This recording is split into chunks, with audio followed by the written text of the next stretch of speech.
Welcome to Sociology 208. I am Professor Greg, and I hope you had a great winter break and are ready to start the spring term. As you know, we're fully online this semester.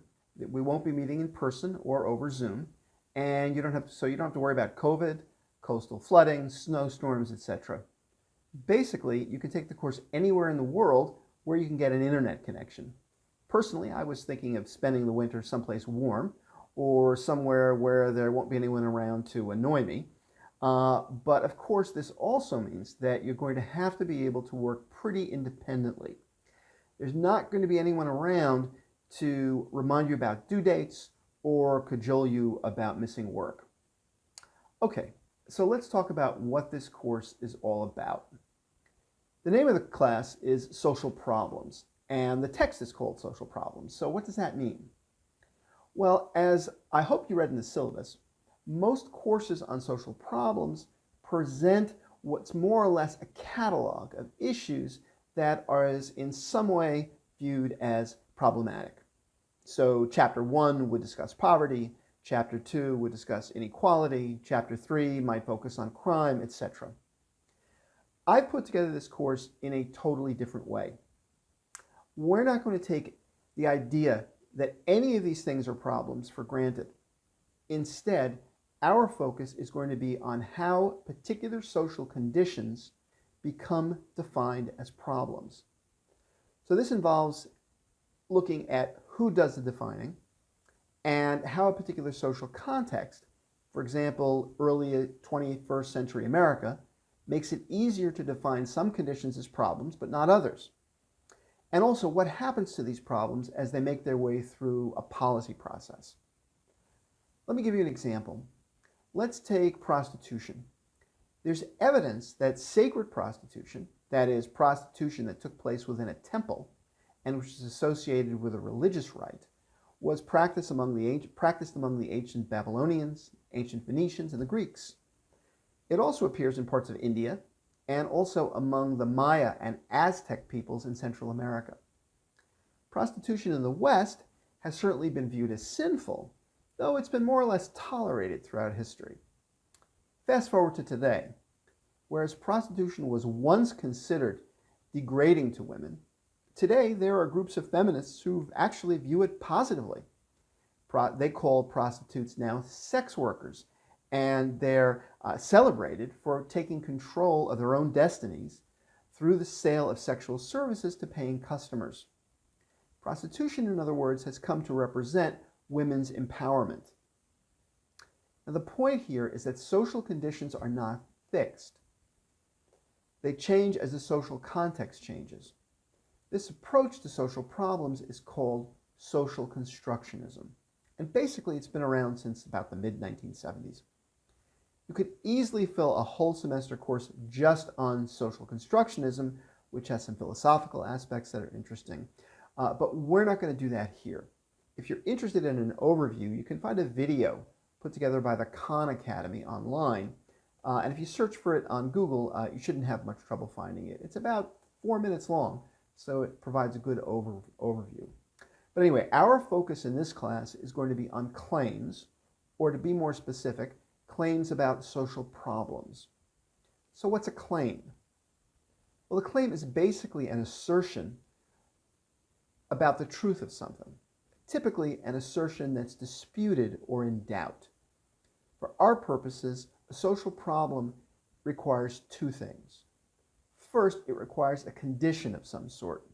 Referring back to our example of prostitution, it has to be established that women, and by the way, men, in fact, offer sexual services in exchange for money. In the case of prostitution, verifying this is not very difficult. But for some other conditions, this is not the case. Think of something like global climate change.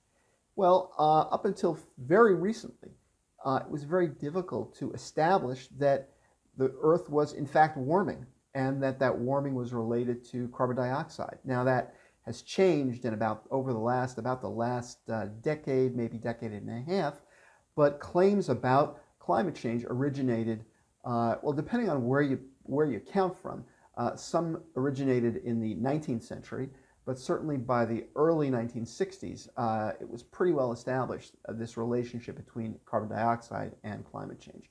But at any rate, maybe you can think of some other kinds of claims or some other things that are problems where claims makers are having trouble establishing that the condition is in fact real. Okay, so first we need to demonstrate that there's a condition out there and that it's a real condition. Second, the condition has to be established as bad. As you saw with prostitution, whether or not prostitution is bad depends on who you ask and when you ask them. And who are these who? In other words, who are the people who define conditions as problems, who discover conditions and then define them as problems? Well, we call these people claims makers. And these two ideas, claims and claims makers, are central to everything we're going to talk about in this course. Okay, let's switch to a more practical topic, the blogs that you're going to be creating for the course.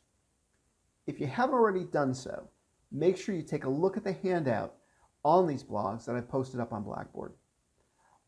In these blogs, I'm going to ask you to analyze a social problem of your choice using the social constructionist approach, which is described in the textbook. For each chapter you'll read, I'll post a series of prompts that ask you how an issue raised in the text applies to the social problem that you've chosen. It's important to bear in mind here that your blog is not simply going to be an online essay. Instead, each post will need to include web links to materials you've found, screen clippings of photographs, charts, and other illustrative materials that are relevant and help you answer the question that I've posed. You'll also be asked to write a 200 or 300 word explanation, but mostly what you're going to be doing is finding material on the web that illustrates the point being made in the text. So the handout offers some guidance on two platforms that you can use to create the blogs. One is provided by Google and the other by a company called Wix.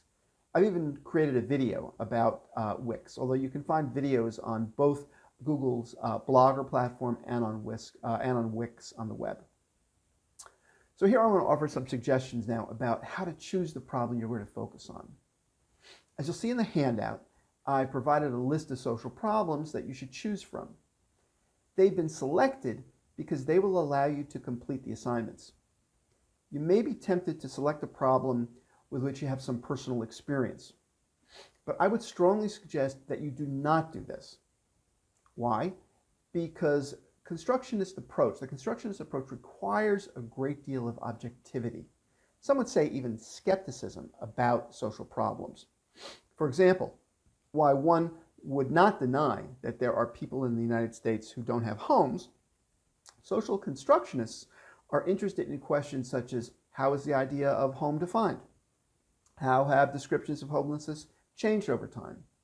How do people who are concerned about homelessness, in other words, claims makers, describe the homeless?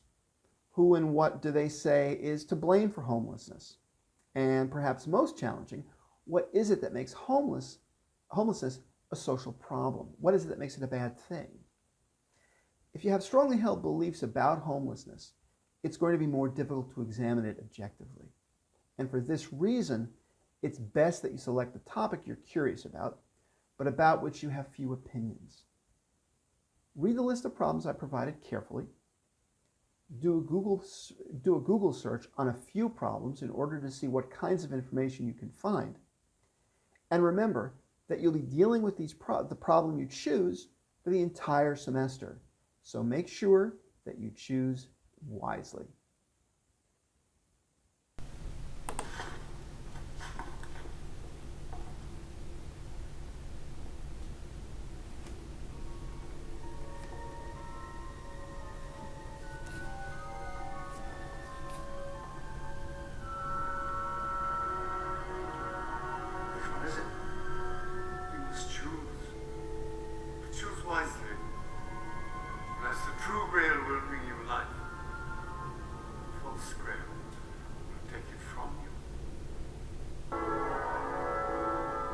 Life.